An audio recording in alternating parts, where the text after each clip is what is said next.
Pets can help solve our national empathy shortage. My lab puppy, Thurber, makes me laugh out loud every day. The writing life requires you to sit still for long periods of time, but those days are long gone.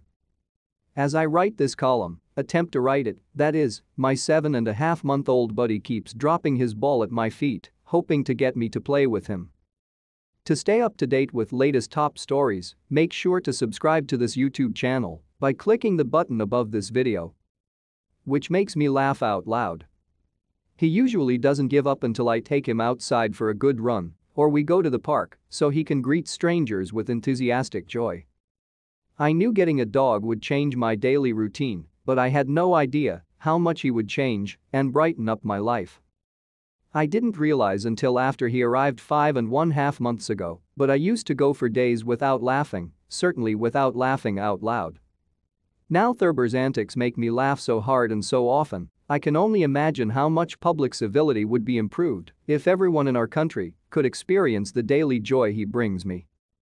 Civility is the foundational virtue of citizenship, developmental psychologist Marilyn Price Mitchell wrote a decade ago in Psychology Today.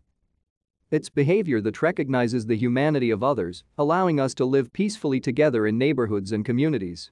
She explained that the psychological elements of civility include awareness, respect, self-control and empathy, the very characteristics a professional dog trainer is currently helping me develop in Thurber. Empathy, the ability to understand and share the feelings of another, is certainly a skill we Americans are losing in our increasingly isolated, angry social media-driven world.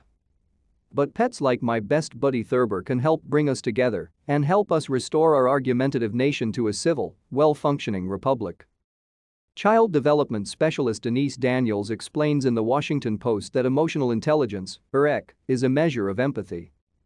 She points to the findings of the Yale Center for Emotional Intelligence, which researches EQ and teaches people how to improve it, and notes that a high EQ score is the best indicator of a child's success, as well as an adult's. Which brings us back to the value of pets. Daniels writes that a variety of research in the US and UK has shown a correlation between attachment to a pet and higher empathy scores. I know my buddy Thurber has certainly improved my empathy and EQ score. I didn't realize that my emotions for the little guy would run so deep, or that I would work so hard and do so many things to give him the happiest, healthiest life he can experience. Plus, everywhere we go, and he loves few things more than jumping into the backseat of my truck, he makes total strangers smile, laugh, and converse with me.